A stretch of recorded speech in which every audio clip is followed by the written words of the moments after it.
we got Diablo Frank and this illegal machine. Fix-It just walked away.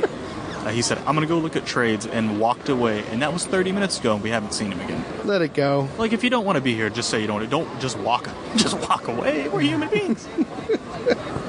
Hey, so did you see we were at Peter David's table, and he was going through a stack of books signing, and we got to a book that wasn't his, so he just pulled it and handed it back to the guy and said, that's not me. Yeah. You know, Friday I was over here with him and DeMatteis.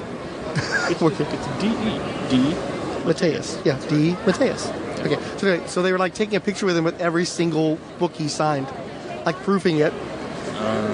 Like eBay stuff? Those are unfortunate people, yeah. Our current situation. Bit of a limbo purgatory kind of thing, huh? Yeah. Hey, you know what DeMatteis writes a lot about? Purgatory? Purgatory. Got your questions ready? You're not going to ask him somebody else's questions, are you? I'm waiting for that big voice to come booming over the speaker system. Unless he doesn't know he's doing that. They call a hot mic, I believe.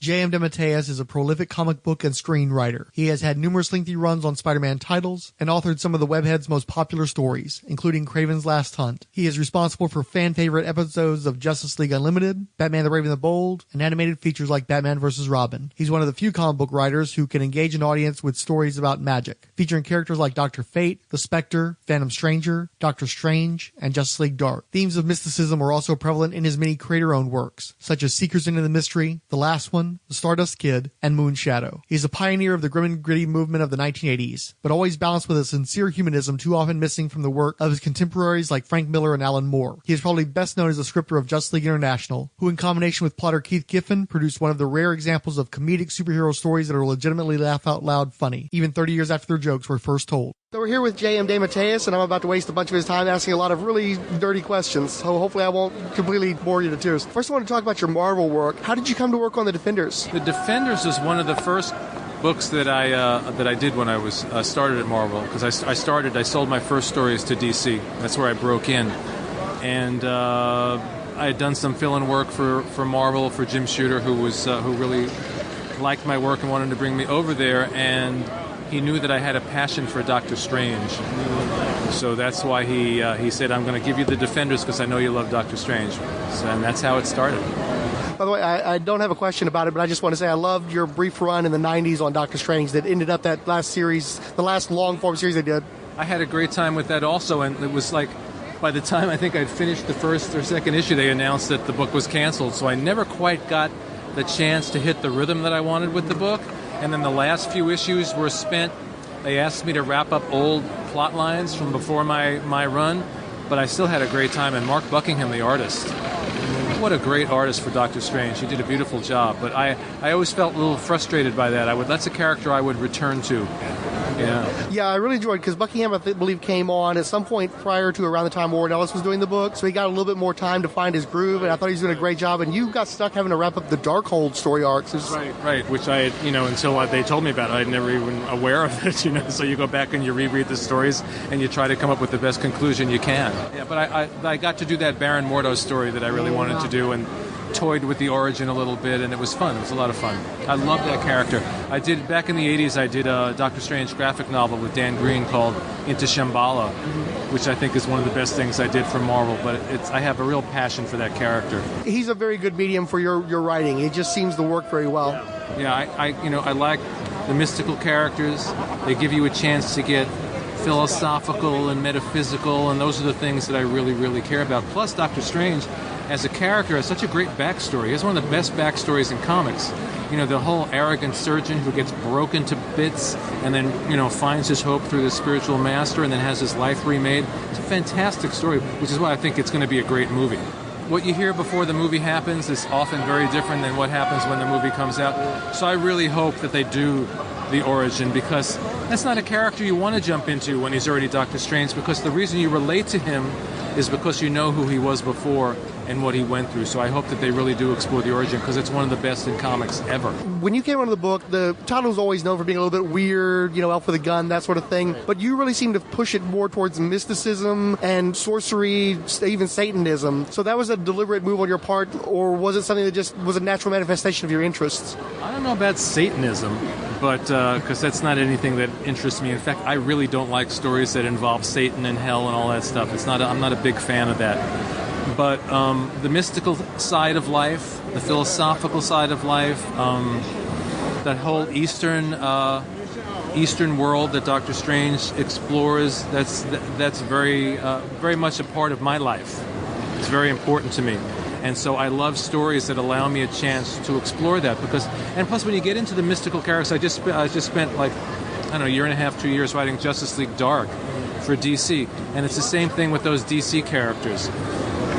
The supernatural characters really allow you a window and a door into those worlds, and the stories take on a whole other level and a whole other element and a whole other dimension to them, because they become metaphors for all these spiritual issues in our own lives and explorations of who am I? Who am I really? What is our personal identity? What is our cosmic identity? What is reality? All those big questions, which really are the fundamental questions of life that sometimes we're afraid to ask ourselves, but for me, they're the fundamental questions.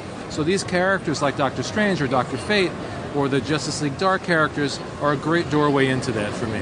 I love those kind of stories. The book became something of a home for supernatural characters during your run. You had Ghost Rider show up, Son of Satan, just Devil Slayer. That's what. For a second, now I know where you're talking about the Satan thing, because I thought you were still talking about Doctor Strange. Right. Okay, all right. Now I'm clear on what we're talking about. Well, see, I love Doctor Strange, but I didn't do the research on him, so I'm like, if you want to talk about Doctor Strange, go to town. To the Defenders, but the same answer applies, And although we did use the figure of Satan in the Defenders, so now I sound like I'm completely contradicting myself, but we used it to explore that whole idea in a very different way. One of my favorite stories from that Defenders run was where Damon Hellstrom, who is the son of Satan, is trapped in hell again, and his father reveals his other face to him, which is the face of God. That so-called good and so-called evil are part of a continuum, and that we also established that Satan in the Marvel Universe was not the biblical Satan. That the idea of that there even is a Satan is a projection of the collective unconscious of humankind. That we've created that level of evil. It's not, God didn't create that evil in the world. You know what I mean? It's there because people project it out there. So I don't buy into the traditional idea of there's like an evil guy with horns tempting us into the fires of hell. I believe that in the end we live in a very benevolent universe with a very benevolent God who's leading us higher and higher to something good. So that story, I'm glad we clarified that. That story allowed me to explore that concept and play with it and kind of turn it on its head. In fact, that issue with the Son of Satan, where his father reveals that he's also God, was one of my favorite issues of the Defenders. Wow, I'm glad we cleared that up. I was so confused. Yeah, and you also touched on it again. One of the things I liked about the use of Satan in that story was he's such a cartoonish figure. You really can't take him seriously as depicted by Don Perlin, because it's such a classic, almost like a comedic version of the character. But you also, in the Patsy Walker story, where she's looking into her parentage, right, you really get into that. You kind of explained that was the intention, that I'm not really this evil guy. I'm here to kind of lead you to a place to realize yourself. Right. Jim Shooter, who was editor-in-chief at the time, said, could we just get a line in there about the fact that Satan is not the Satan?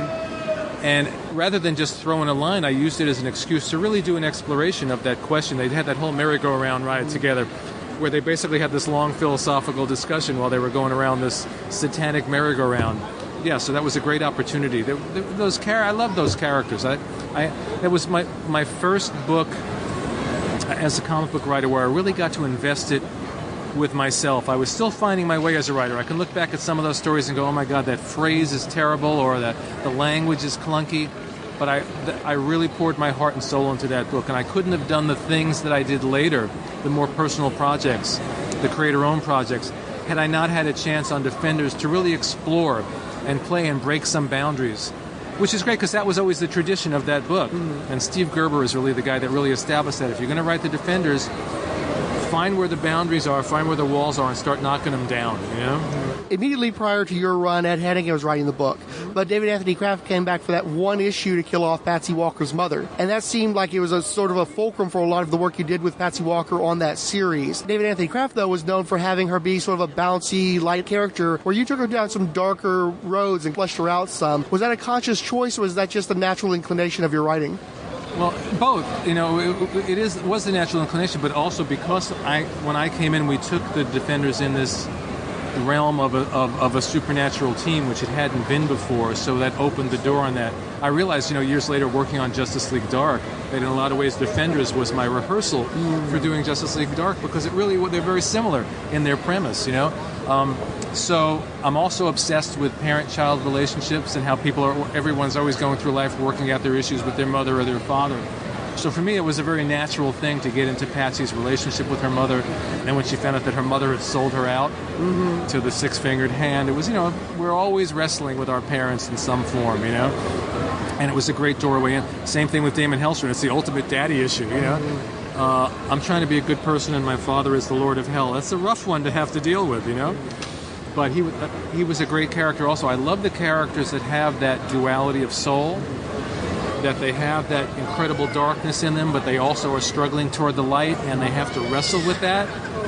Some characters are inherently good, and no matter what they may go through, they have that inherent goodness. And others like Damon Hellstrom, at any given point, he could go right off the edge and become that other thing. And so you get very invested in his redemption and hope that he can make it through and find the light. That actually connects with me personally, because one of my favorite superheroes is Captain America, and I came in during your run. 3 years, yeah. Well, and Captain America is a guy who's very stable. He's got that moral center. Captain America was a father figure to me, and between your work with Mike Zeck and with Harry Gamble on like Mr. Marvel Fanfare, Marvel Team Up, that character was a father figure to me and helped keep me on the straight and narrow as well. So it's funny that it kind of came full circle with some of the stuff you were talking about just now. That's great. Well, and Captain America is a very, very different thing, because he is an inherently good and decent man. And the trick is, when you write those characters, is to keep that always in mind, but make them interesting. And Roger Stern, who came before me on the book, was wise enough to ground him with a nice supporting cast that he started, and I was able to take that and develop it. He had the relationship with Bernie. I got to take that and develop it, and make him, thanks to the groundwork that Roger did, to make him more human. So that he's not just... Because the worst thing that could happen with Captain America is that he's just a symbol. And if a character's just a symbol, they're not a human being. So you have to find that humanity in the character. And he was one of those characters where I really came to fall in love with the character as I was writing him. I always liked Captain America, great, iconic character. Loved, the Jack Kirby and all that's what Stan did, and I read it over the years. But when I actually sat down to write the character was when I really connected and came to love the character.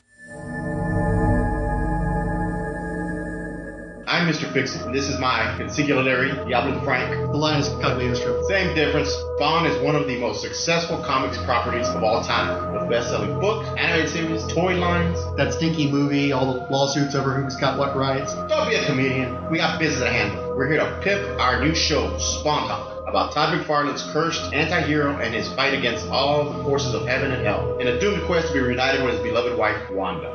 No, the show's called Spawnometer, named after the countdown clock on Al Simmons' Hellspawn supernatural power and undead lifespan. Yeah, whatever. And the gimmick is we cover one issue of the comic per episode in 22 minutes or less. 1 minute for each page the comic runs. Then we'll briefly look at another Image Comics creator or series in roughly chronological order, reflecting a quarter century of creators' rights opportunities at the greatest publisher in the industry. Then we'll dump a letter section and some ads in the back of the show, just like Image Comics does. New shows will appear on Roach Spine podcast feed through iTunes, Stitcher Radio, Shot Engine, and the Internet Archives. Until we immediately start blowing our deadlines, just like an Image Comic. Shut up! Why you gotta be a wise guy? This is why you got no friends.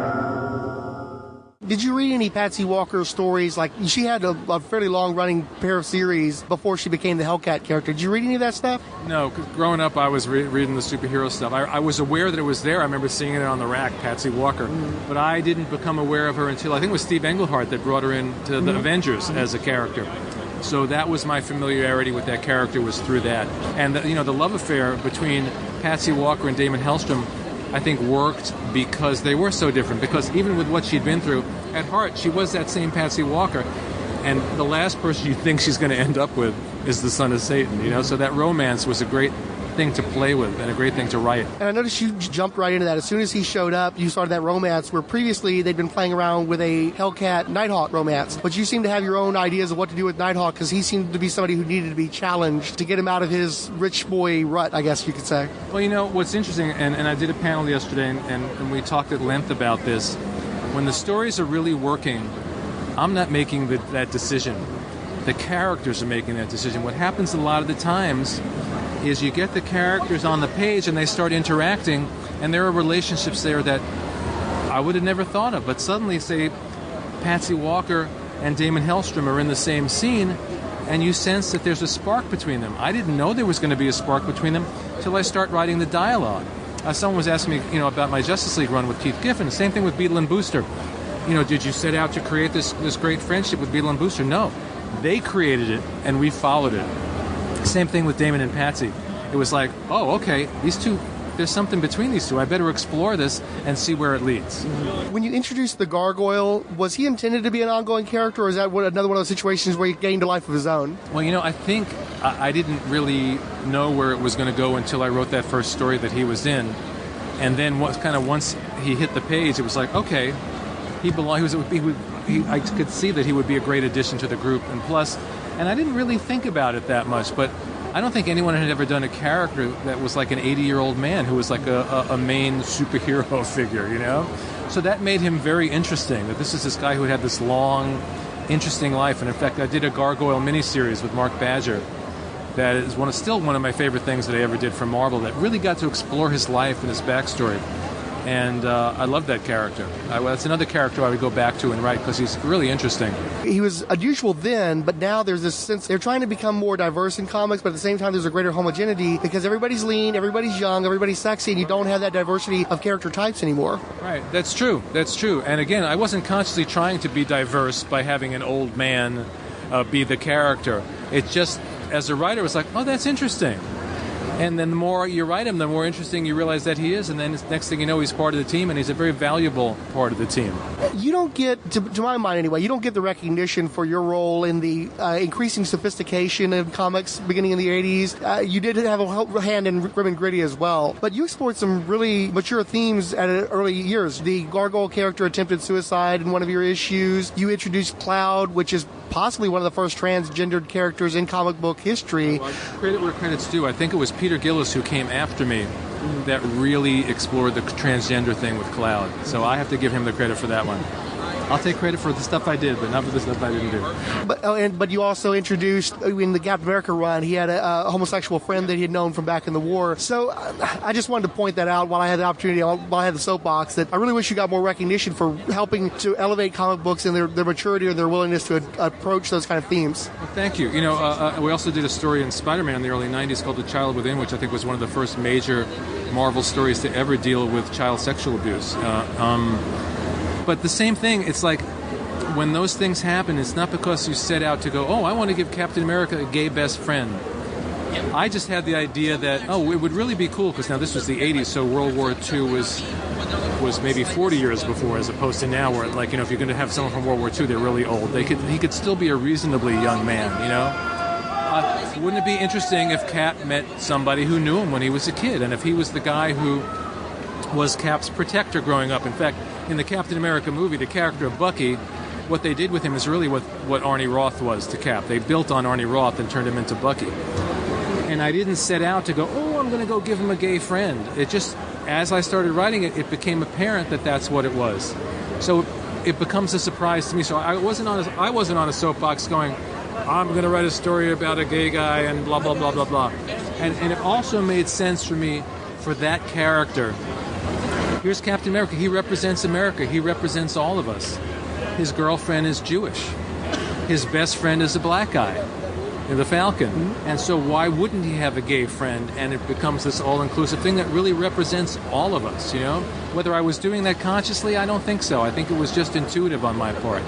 But it worked, and Arnie was a great character. And looking back, I'm glad that I was the guy who got to do that and put that character out there. Well, it's great, too, because, as you said, it's not ham-fisted. It's just a natural progression. Right. Well, I wasn't waving any flags. You and Keith Giffen and Kevin McGuire did a Defenders miniseries a number of years ago. I thought it was fantastic. Do y'all have any interest in continuing that at the time? We talked about it, and I don't really remember exactly what happened and why we didn't do another one, because I know we talked about it, and then for whatever reason we never did. I don't know whether we got on to another project at DC or what happened.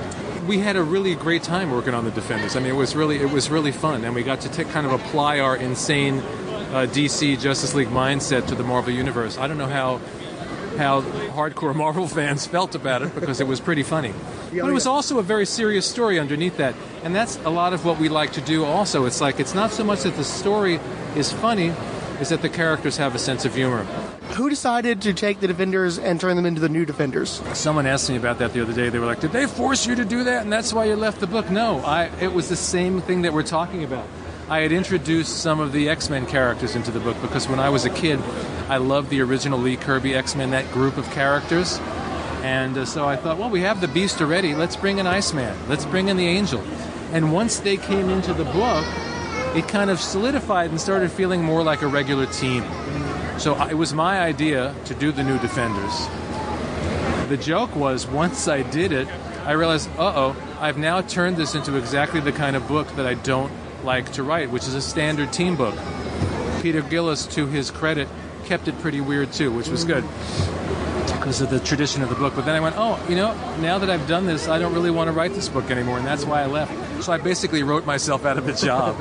Part of creating the New Defenders was writing out Damon and Patsy. Was the wedding just, again, a natural progression and evolution of what you'd already been doing, or was it a sense of, well, these guys got to get out of this book for now because they don't fit anymore? I think it was a little above, but the relationship was natural. The wedding was natural, and it ended up being a great exit for them, And I also loved, when I was a kid, reading the Wedding of Reed and Sue. When these characters get married, it's always a big deal and a fun thing, and there's always something weird that happens in some big battle that happens in the middle of it. So it was also a chance to do one of those classic superhero wedding stories, But yeah, they didn't fit in that book anymore, and it was a perfect door out for them. But it was the natural progression of the relationship that led to that. Both characters kind of went into limbo in the 80s. I'm sure that some of it was just that the political climate wasn't there for them to stick around anymore, particularly in the case of Damon Hellstrom. But you actually made a point of revisiting Hellcat later in the 80s. Did you feel like maybe you needed to spend a little more time with it since nobody else was at that point in time? I think it was an Avengers Spotlight book, I think. Is that what it was? Mm-hmm. And so they asked me if I wanted to do something. And because I still had that attachment to that character, I thought it would be a fun thing to do. So it was really nice to revisit her, if only for whatever was an 11-page story. And also to play with that relationship with her ex-husband who we turned into that villain Mad Dog along the way, yeah. Yeah, I was going to congratulate you on that because I liked how it works as a superhero story, but it also works as a metaphor for those kind of relationships. I liked how you addressed that as much hatred as there was between those two characters, there was obviously initially a love there or they never would have gotten married in the first place. Right, and that's, that happens to people all the time. They get married, they have an ugly divorce, they, quote, hate each other, but they'll always love each other. And that's what makes for great stories. That's, in a very different way when I was writing Spectacular Spider-Man, the Peter Parker-Harry Osborn relationship worked for just the same reason. Harry was the Goblin, they were absolute enemies, but they were still best friends. And underneath it all, they still loved each other. And that's what makes for great drama and great psychological tension and for great stories. At that panel yesterday, there were some great stories about people crying over the death of Aunt May, but I also think that the death of Harry Osborn was very effective as well. Yes, and that was also, people asking, well, did you have that plan from the beginning? Not at all. It was just what happened, and then suddenly I find myself in the middle of this scene, and the building's going to blow, and that's when Harry comes through and saves Peter, and then the serum kicks in, and he dies. And I have to say about that scene, because it's one of my favorite scenes in all the Spider-Mans. In fact, it's probably my favorite single issue of any Spider-Man story I've ever done. When I wrote the plot, and we work what's called Marvel-style plot first, so I write a very detailed plot. It goes off to the artist. So in my mind, I'm thinking the last few pages, they're in the ambulance, Harry's dying, he takes Peter's hand, he dies, it's very dramatic. I'm going to write a lot. I'm going to really fill that up, schmaltz it up, and be very dramatic. And then I got the pages back from Sal Buscema, and the way he drew it, everything that I wanted to say was in the artwork, so I could just shut up. And we had, I think, 3 pages at the end with not a word on it because it was all there. And that's another reason why I really love that story. And it speaks to what a really great collaboration between a writer and artist can do. He picked up everything in my plot that needed to be there, and he put it in the artwork, and I didn't have to say a word. Yeah, I don't think that Sawashima gets enough credit for that. He's such a great art actor where you can see the emotions on the characters' faces. And it was one of those collaborations, we may have been talking about this on the panel yesterday. You can have a great story and great art, but if there's not that chemical crackle between the writer and the artist, the story just won't work. And with Sal, from the first page, the first panel practically, something connected for us. And it was not because we knew each other or knew each other well or had talked, because we really hadn't talked before the first issue. It's just there was a connection between my story and his art and what he wanted to draw and what he responded to in my story, what I responded to in his art. And it was we had such a great time working on that book for 2 years. I have so much respect for Sal. And talk about someone who doesn't get the credit he deserves. One of the great superhero artists ever. Absolutely agree. Justice League International, Bwahaha Podcast, a new monthly show chronicling the adventures of the JLI era by Keith Giffen and J.M. DeMatteis. We'll be going issue by issue in release order, tackling the core Justice League title, Justice League Europe, and the quarterly book. Along the way, we'll take time out for special episodes covering various spin-offs, cartoon appearances, the infamous TV pilot, and much more. So join me in an ever-changing roster of guest hosts as we celebrate your favorite JLI members, such as Martian Manhunter, Batman, Dr. Fate, Black Canary, Fire, Ice, Maxwell Lord, Oberon, Captain Marvel, Rocket Red, Captain Atom, Mr. Miracle, Guy Gardner, Booster Gold, Blue Beetle, Nort, and many, many more. Justice League International, Bwahaha Podcast, part of the Fire and Water Podcast Network. Want to make something of it? You took over JLA with issue 255. You scripted under the pseudonym Michael Ellis. Coming onto the book, did you already know it was getting canceled? Yeah, Jerry Conway had left the book, and Andy Helfer, who I have to say is one of the best editors to sit behind a desk at any comic book company, anywhere, at any time, asked me to come on and finish off whatever story Jerry was doing and then finish off the run. And, I got my directive, kill some characters. So those who think I set out to kill Vibe or whatever, no, it was basically a directive to knock off some, to really shake it up and really end that Justice League to clear the deck for whatever they were doing next. And when I was writing that, I didn't know I was going to be one of the guys doing it next. I had no clue. I was just there to write that. So, I got to finish that off, and it was a fun run. We had a good time with it.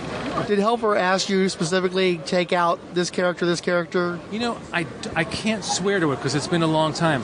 My feeling is that I think you can knock off this one or knock off that one, leave that one alone, and whatever. But it's been so long. Maybe Andy would say, no, I didn't say that. That was your idea. So I don't know, but I know that they wanted to kill some of them off. Vixen was put out to pasture with the other heroes, but she was pretty quickly snapped up by Suicide Squad. Did you ever want to use her in Justice League, or were you just happy that she found a home after she was gone? Yeah, I have to say, I only wrote that character for those few issues, so I never got to really get to know her or sink my teeth into her. And, even when you kill off these characters, 99% of the time they'll be back in some shape or form. And I'm sure they all have come back in some shape or form. Vibe's on a TV show now, for goodness sake. Right, exactly. And Steel, I'm sure Steel came back. I mean, he was like a robot, so they could always find some way to put him back together. They just found a cousin. What? They found a cousin. Is that what it was? They found a cousin? Okay, well, they're there. That's what worked. Did somebody give you marching orders on Zatanna leaving the Justice League as well? Zatanna, well, I'm trying to think. Zatanna was already... Oh, Justice League. Wait, Zatanna? Yeah, you had Justice League... sorry. I'm thinking about Justice League Dark, and I'm running through my Zatanna stories over there. We're talking about Justice League. In terms of when we relaunched, I think when we relaunched with the Giffen DeMatteis Justice League, I think we were given a list of characters that we could basically use. We couldn't have the big guns, and we couldn't have this one, and I don't know where Zatanna was at the time or what she was doing. I think Keith and Andy were the ones that finally, based on what they were told they could use, that came up with the first roster of characters. So Zatanna just wasn't included. I don't know if it was a conscious decision or what happened. But I got to write Zatanna all those years later, finally, in Justice League Dark, and the same exact thing happened. Really had never really thought about her, and in fact I completely forgotten that I had written her already in that other Justice League story. And she was out of Justice League Dark for the first number of issues that I wrote, and she came into the book, and I was like, what a great character, I love her, I understand her. But until I wrote her in that storyline, I didn't really get it, so it was really fun to discover the character that way. But really, in terms of our Justice League run, they were told right off the bat, you can't have any of the big guns. They gave us Batman, and that was about it. There was no Superman, there was no Wonder Woman, there was no... We eventually got Wally West in there later, So, but that was to our benefit, because by getting these, and I'll put it in quotes, second-string characters that people didn't really care about, we got to make them our own, and we got to play with them in a way they'd never let us play with Superman. And we could do anything we wanted with Blue Beetle and Booster Gold and Fire and Ice and these other characters, and so we got to make them their own. And as a result of that, all these years later, those characters are still hugely popular and have a life of their own, and we're happy that we have Beetle and Booster and Fire and Ice back in Justice League 3001 that we're doing now. You had some fairly decent-sized big guns when you started Justice League. Then there was a negative reaction to the funny book, and it seemed like they wanted to take some of those characters from you. In particular, Captain Marvel, I believe Roy Thomas wanted to get out of that book so he could do his own version. I never knew why we couldn't use Captain Marvel. I didn't know whether... I always thought it was some legal thing because they were still licensing the character, and I thought that they could only have it for X number of months before they had to go back. If it was somebody else wanted it for something, I never found that out. The great thing about Andy as an editor was I think he was fighting battles behind the scenes over that book constantly. He never came to us and dumped that on us and said, this guy said that, or they don't want you to use that character. He left us alone to create and do our thing, and he protected us, which is what the best editors will do. When Batman left the book, Manhunter's role seemed to be elevated, and he seemed to become the straight man. Yeah. Was that just natural evolution? Absolutely natural. Batman was a straight man as well, but he was so straight that I knew that Batman was having a good time. Underneath all his growly stuff, I knew that he got a kick out of these guys because he needed that lightness in his life. But we could never really push it too far. Once in a while he would say something and Beetle would go, wait, did he just make a joke? Did Batman make a joke, With John, it was more on the surface. He was exasperated, but he was delighted, and we knew that both things were true. And he would lose his mind, and I've got to go to my room and meditate and eat a cookie for a while, But he was such a great character, and he was the perfect straight man for that team. In the first Justice League annual, it seemed like that was a much more overt setup for the Martian Manhunter miniseries. Was that something that you were already planning because you created the sentient virus, and at the end it was contained within John Jones? Did you know that you were going to come back to that story at the time? It might have. I don't think that I knew that I was going to come back to it, but I think it might have been what inspired me and gave me the idea that this is a great door in to explore the character. Keith put that in the plot, and I don't think when I was scripting that issue, I was thinking, I'll use this as a way to launch this miniseries. But as it went along, it became a perfect vehicle to have him in this state. I mean, what a sacrifice he made to take that thing inside him, and then how do you live with this virus? And that's a great door into the character's psyches, and I'm always looking for new doors into the characters' heads, and that was a perfect one. But I don't think when we were doing that story, I thought, I'll use this for the miniseries. But when it was over, it was like, that's a great way to explore this character. Well, one of the things I like about the character is that despite being extraordinarily powerful, he's also so extraordinarily vulnerable. So you have that duality you talked about, these great extremes. Right. And he's not someone, a lot of these powerful characters are like, I am the powerful character. And that's not his personality at all. He's really at core a very gentle guy, very soft and very sweet. Even though he puts on this exterior, because you have to keep Beetle and Booster in line, So, and that's what I like about him. He may be the single most powerful character of all the DC superheroes. When you think about everything he can do almost anything, you know? He doesn't need the Justice League. He can do it all himself, you know? But he has a sweetness to him as well, which is one of the things I connected with in the character. During the Millennium crossover, was anybody trying to draw Martian Manhunter into that whole Manhunter cult action, or are you all able to steer clear of that and just give him Rocket Red instead? I'll give you the completely honest answer. I don't remember anything about it. Millennium, I don't think I remember. Was the Millennium the one where we introduced Nort? I want to say yes. I'm not 100% on that, though. But that's when you had the Green Lanterns around. It would make sense for that to have happened. We ended up on some backwater planet, and Nort came up out of the sewer. Yeah. Oh, no, it was the Manga Khan story arc, wasn't it? No, I don't think so.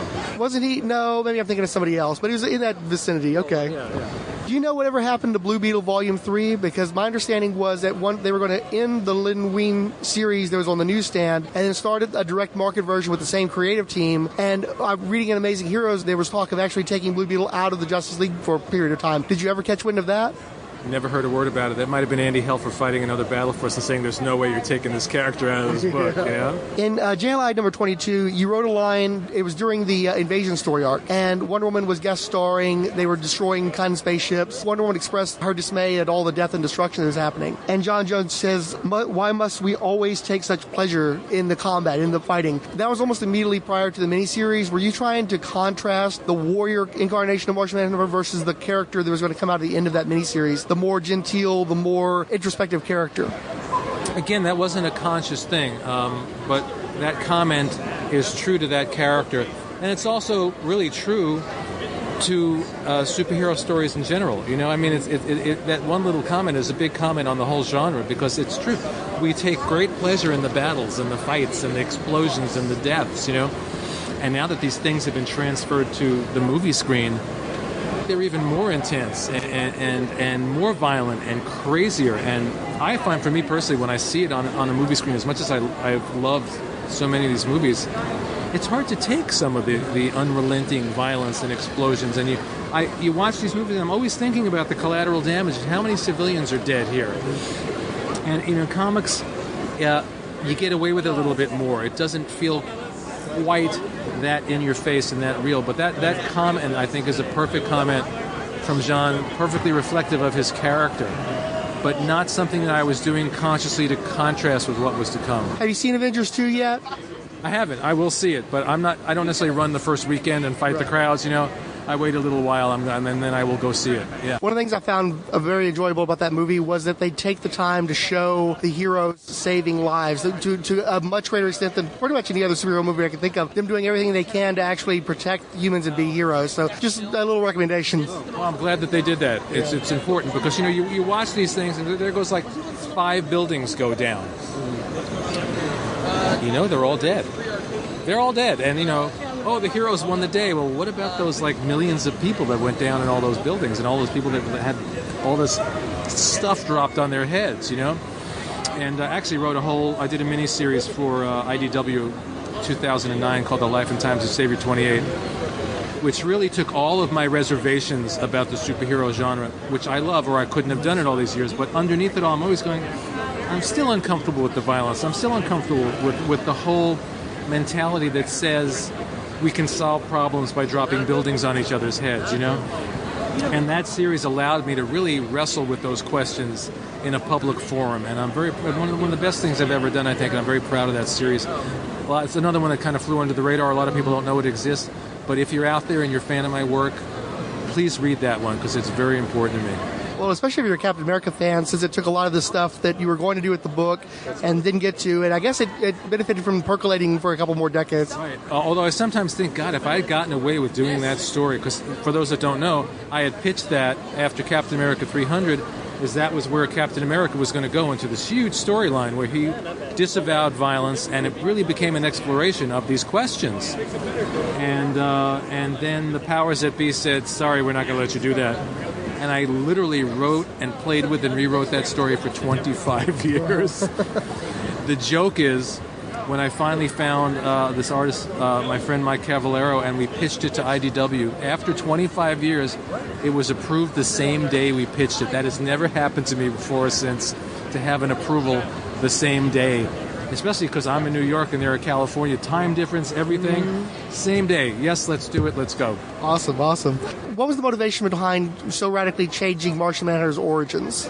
You know, the 80s was a time where they wanted reinvention. They wanted things to be fresh and new. But again, you don't change something just to change it. You change it because it's an outgrowth of the character. And I just thought, well, let's think about this character. Let's think about it. For one thing I played with was the fact that, well, he couldn't have possibly have come from Mars now and come from a civilization because we know too much about Mars now. So the idea that he was pulled through time as well as space, the idea that he had assumed, as we talked about, this body to help him get around. If he's going to be a superhero and he's going to be known as a Martian, well, let me look like something familiar from a 50s movie, which is what he looked like. He was a 1950s character. So all these things and all these changes, the idea that Dr. Ertl was the one that programmed him and put these memories in there to help him survive. For me, it's always about what's going to be interesting for the character. What's going to explain these little pockets in the character's history that maybe seem a little off, you know? And how will that make it a richer and more psychologically interesting character? So that was my approach with him. And he's such a rich character, you know? And I know that John Ostrander went on and did lots of really fascinating things with him. Were Ray Bradbury's The Martian Chronicles or Richard Matheson's I Am Legend influential into that writing of that series? I don't know if... Well, I'm one of the world's biggest Bradbury fans. I worship at the altar of Ray Bradbury. I mean, there are a couple of writers I love as much. There's nobody I love more, and I can't think of another writer who has inspired me more than... I read a Bradbury book, and I want to go write immediately because he just sets my soul on fire, you know? So I'm sure it wasn't on some unconscious way. If you're writing about Mars, certainly the poetry of that story, and that story was very poetic, probably came... But I write poetically anyway, but one of the reasons I write poetically probably is because I read Bradbury, you know? So, but that's why when I got to the end, because I had done this poetic story about Mars, I had to dedicate that story to him, because he really is, in my literary pantheon, one of the god of gods in there. You know, I love his work, and I return to it again and again and reread it, and it always inspires me. Was I Am Legend in any way an influence, though? Because it seemed like you got the singular, a sole survivor, a plague-ridden planet. He introduced his wife and daughter in that story, so not at all? Not at all. At that point, I hadn't read... I've never read I Am Legend. Great story. I like Matheson, and I'm a big Twilight Zone fan, so I love Matheson for that reason. I've read some of his novels and things, but I'd never read I Am Legend. I don't think I'd ever seen any movie version, so if anything that's similar is completely coincidental. It's never been adequately adapted. They always change the story so thoroughly that it's virtually unrecognizable. So even the Will Smith version? No. Yeah? Completely different, yes. They've yet to adapt that adequately. I highly recommend it. Well, maybe I'll get around to reading it one of these days. Did you ever have plans to revisit Saul Erdel and just it never seemed to happen? I know he was referenced toward the end of the JLI run, but he never popped up again after the Martian Manhunter series. You know, I did a story...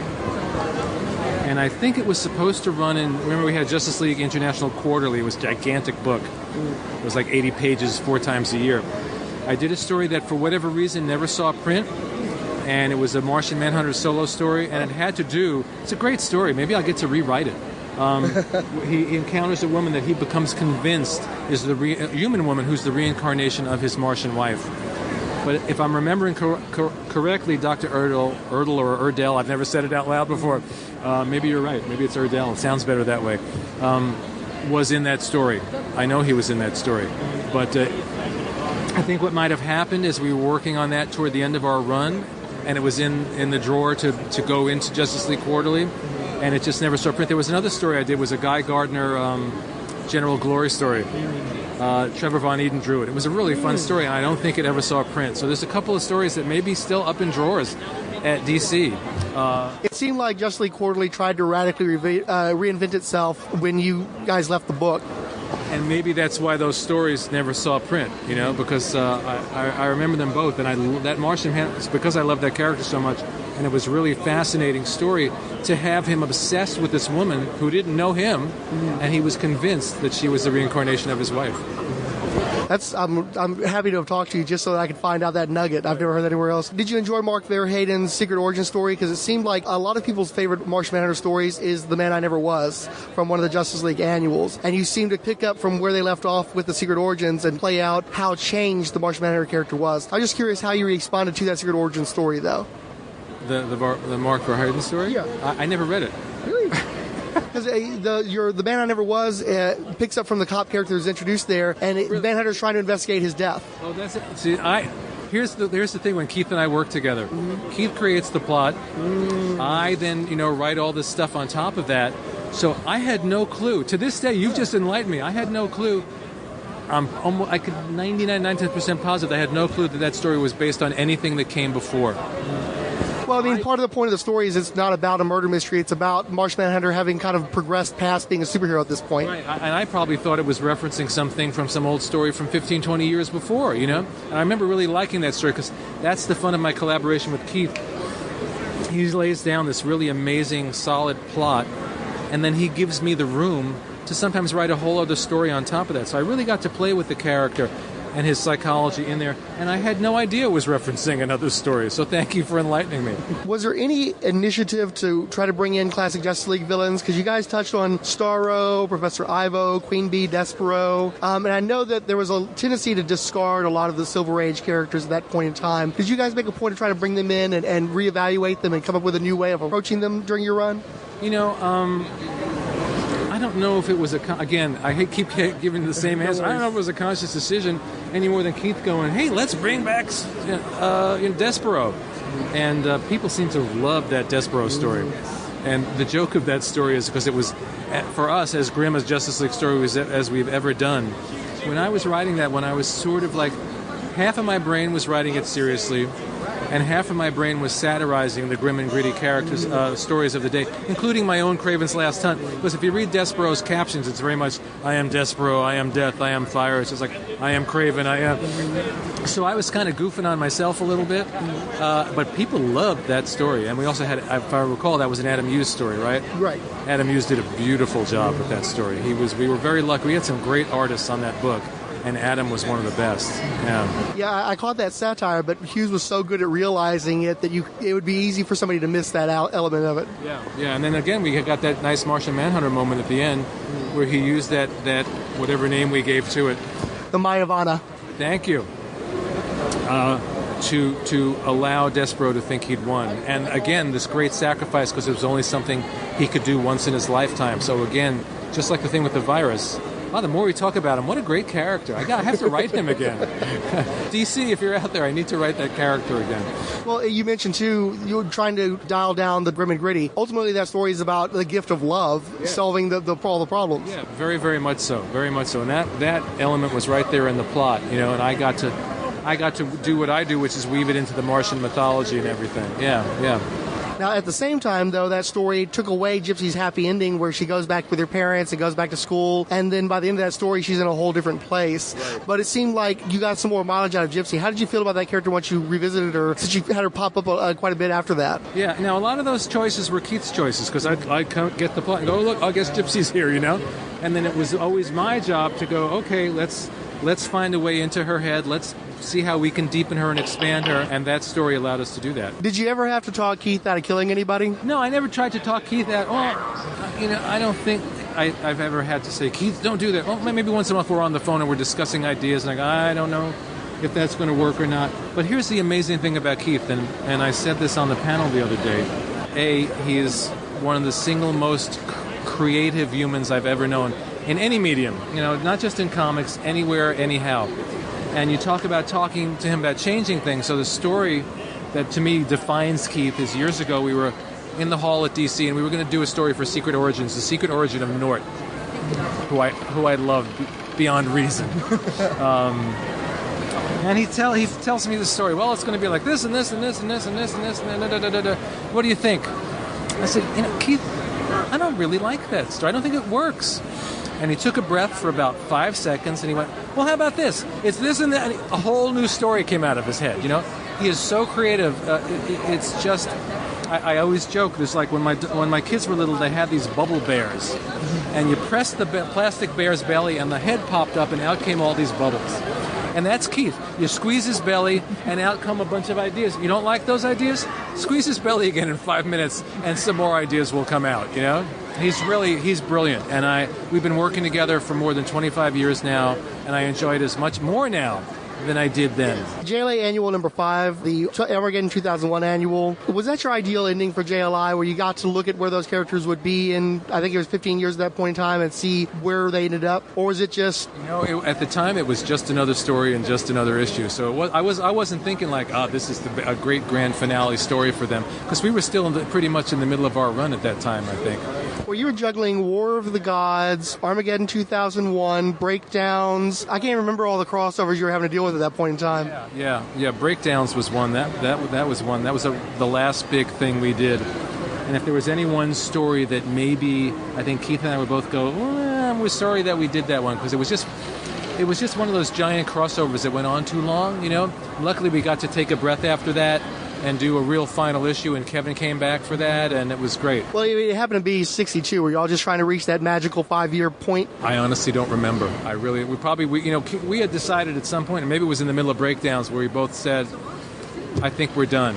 You know, we've done a lot of really great work on this book, and we've gone as far as we could go.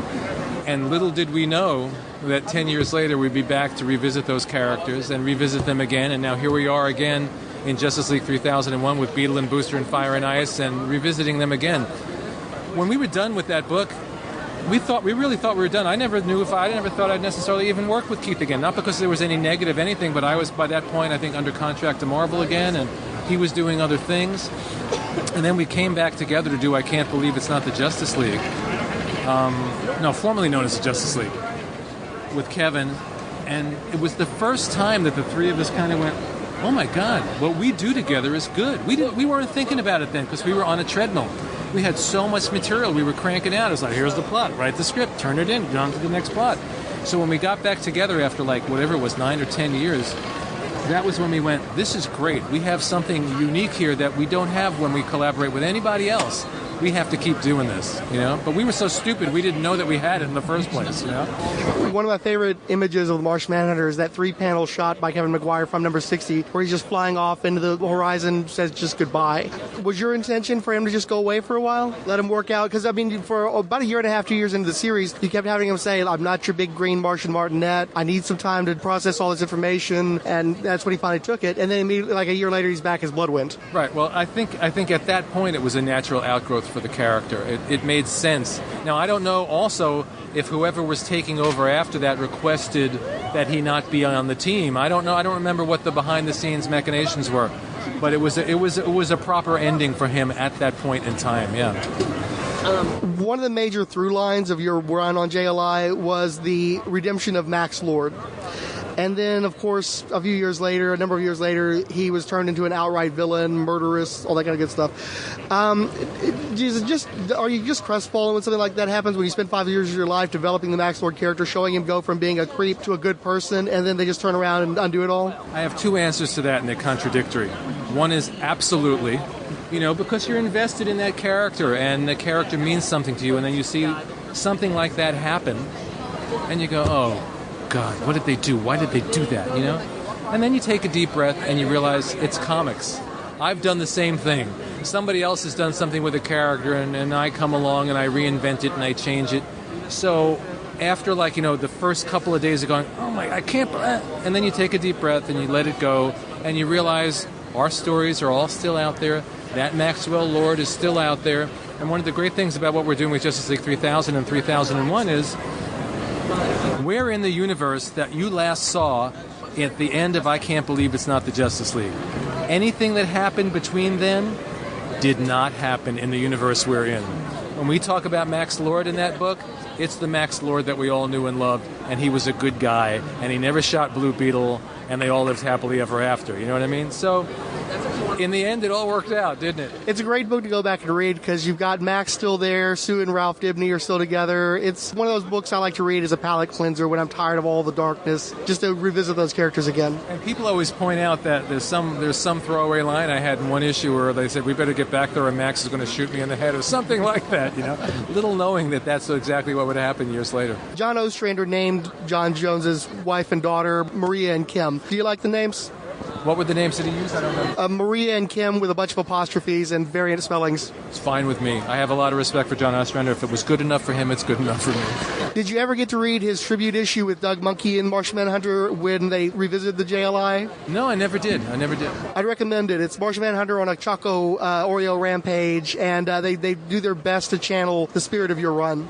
Oh, you know what? That sounds familiar, so I think I might have. Yeah. It's always nice when people go back and they connect with what we did. And some guys can pull it off and some guys can't, you know, but from what I recall, that story, excuse me, very much did. All I wanted was to send a signal to Mars. How could I have known it would teleport you here? Whoever you are, forgive me. An alien, an innocent one, stranded on this planet. It was a golden age. Our Martian civilization was at the height of its peace and prosperity. White Martians came from beneath the planet's surface, bringing fire from the planet's guts, and they burned us all. Every trace of our once great civilization was obliterated. I lost my family. My wife and my daughters. I was the only survivor. The last of my kind. I sought refuge on your planet. On Earth, I was hunted for 50 years. The humans are terrified of what they don't know. And sadly, I happen to fall into that category. Detective John Jones is what you might call my human alter ego. I'm not the only thing from outer space that's come, but right now, I'm the only thing that can stop alien invasion. I dealt with these phantoms when I was a bounty hunter. I know how powerful they can be. I can't fight these fugitives alone. My name is John Jones. Also known as the Martian Manhunter. Leader of the Justice League. Telepathy is one of my many abilities. I am a shapeshifter. Martian manpower? Flight. I change my state or phase. I'll call upon new powers. I'm Mars' sole survivor. There's a reason for that. I will defend Earth. Untitled of Diablo, a podcast for John Jones, Manhunter from Mars, his world, and the vile menagerie of villains he must confront. Available through iTunes, Shout Engine, and the Internet Archive. Okay, you wrote some of the best episodes of Justice League and Batman the Brave and the Bold, and some of them have featured Despero and the Martian Manhunter. Did you have any challenges in adapting them to the new medium? No, not really. You go in with a very different headset. You know, writing animation, writing television is not the same as writing comics. For one thing, it's a much more collaborative medium.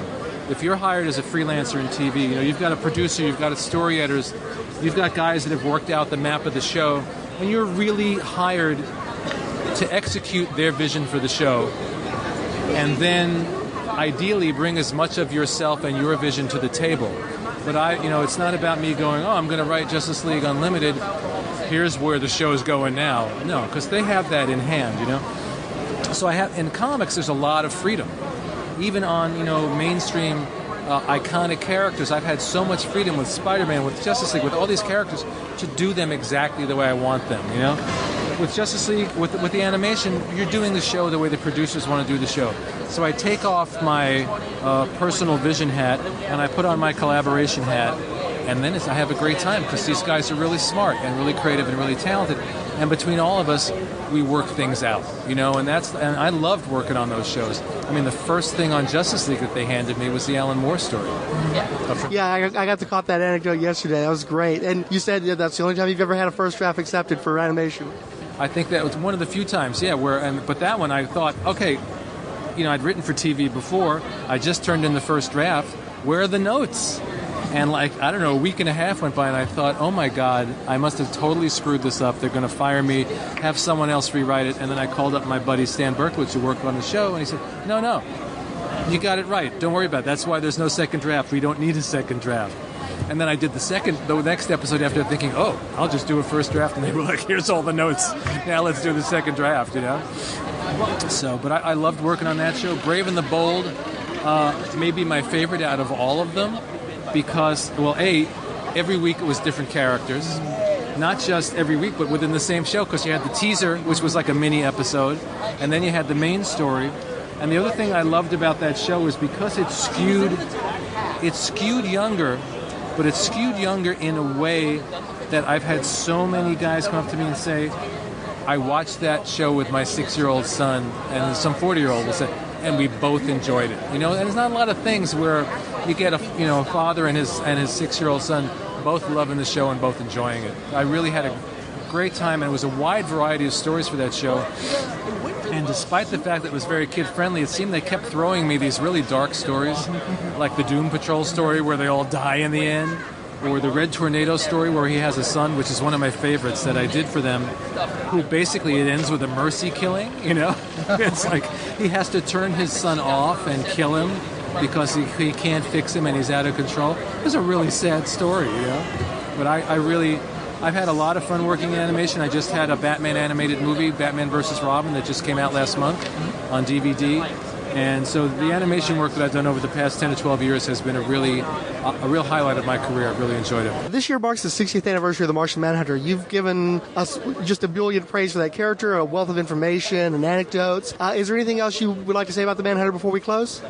No, the only thing is that having this conversation has made me realize again how much I love that character and how much I would love to do another Martian Manhunter story. So I'm like, now you've put Martian Manhunter like forefront in my brain. But I also, again, got to write him in the animation. So that was another opportunity to revisit that character. In fact, we did a couple of episodes of Brave and the Bold where it was the JLI.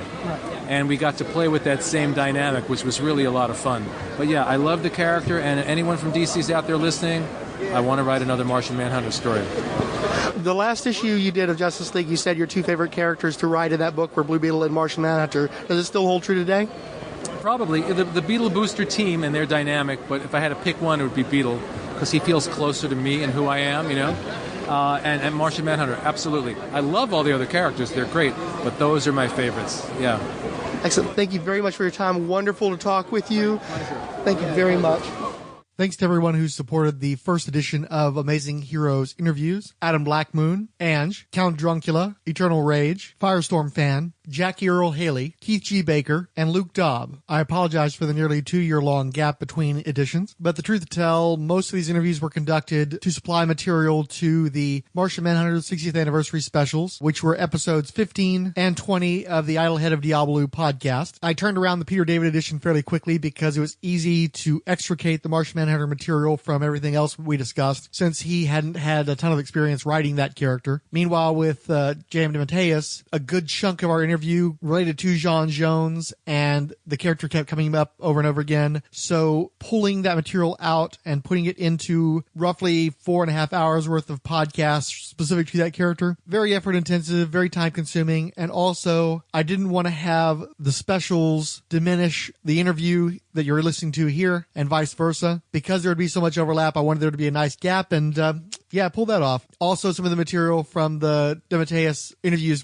paired up in the Marvel Superheroes podcast 50th episode devoted to Captain America. So all the more reason to give it a little bit of time before representing a lot of this same material. Further, I kept hoping that we would get further along with the Marvel Superheroes podcast to cover more Patsy Walker material, which hasn't really happened. Still no episode covering the original Defenders, much less the new Defenders. All apologies to Kyle Bidding on that front. We did finally get to do that Son of Satan episode, though, and episodes on Doctor Strange, which, come to think of it, DeMatteis may have been in one of those as well. I don't recall if I edited him into those or not. So as you can see, this episode was tied into a whole bunch of other projects that I prioritized over the more raw interview material. And I hasten to note that a lot of the material related to the Martian Manhunter was taken out of this edition because I thought it was just too much into the weeds. I figured that this presentation needed to be more general audience friendly. We also previously addressed the mail that we got on the Peter David interview in the Marvel Superheroes podcasts, but I figured I would revisit them here. Dr. Ange offered great stuff. David's catalog is lengthy, so no surprise that you didn't get to talk about everything. I am sure that many people are lamenting the lack of X-Force talk. He wrote X Factor, but okay. I would want to talk about Supergirl, but that's my niche. But the stuff here was just great. In particular, I love reading the stuff about Jean DeWolf. So fascinating to hear him say that he went back to reread all of his fan letters as a way to combat the harsh response to her death. I didn't read his Hulk stuff, although I have heard about it enough to have a sense about it. I do like that Doc Samson was elevated to something more than background green-haired guy. And that Skullhead Meteor story is a hoot. Cisco just said, great interview. Martin Gray wrote, that was a blast. I've never heard Peter David speak. He sounds great company. The man is such a talented writer. I'm only sad you didn't have time to get to his Supergirl work. Still plenty of meat, and I really appreciate the annotations. The Atlantis Chronicles Meteor story was a hoot. And I'll point out that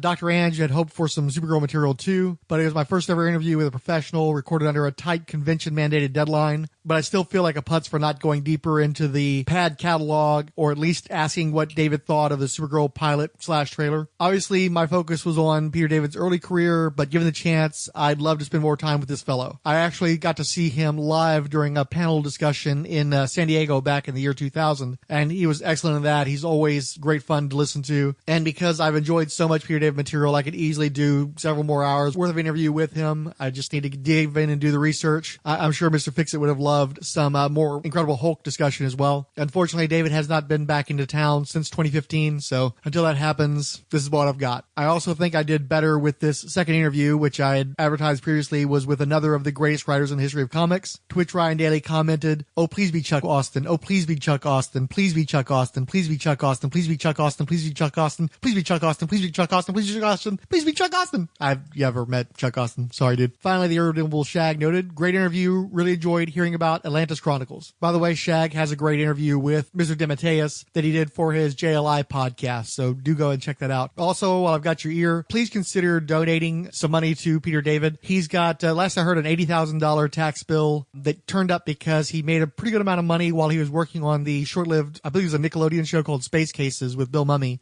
He went through a divorce in the meantime. The ex took half the money that he had saved for his taxes, thus the $80,000 bill. So if you can help the fella out, he's one of the greats, so please consider giving him your support. Director Fury, the internet is besieged with lame, lifeless podcasts. What we need is a hard-charging, foul-mouthed band of brothers with chemistry, big brains on comics, and personality. Personality goes a long way. What we need is the Marvel Superheroes Podcast. I'm the legal machine. Diabolu Frank. And I am Mr. Fixit. The Marvel Superheroes have arrived! Nick, internet radio is saved! Get this podcast off iTunes. The Marvel Superheroes Podcast can also be found on Shout Engine, Stitcher, the Internet Archive, and on Rolled Spine Podcasts blogs. Yeah, Baron Zemo is one of my favorite villains. I know that you didn't create the character because the Phoenix was brought up before them, but you definitely made him Baron Zemo. That's one of the fun things. Hold up. All right. I'm sorry. No, don't be sorry. I didn't know. That's fine. No. Make sure I sign the books. Yeah, we get that. We were just talking about these stories.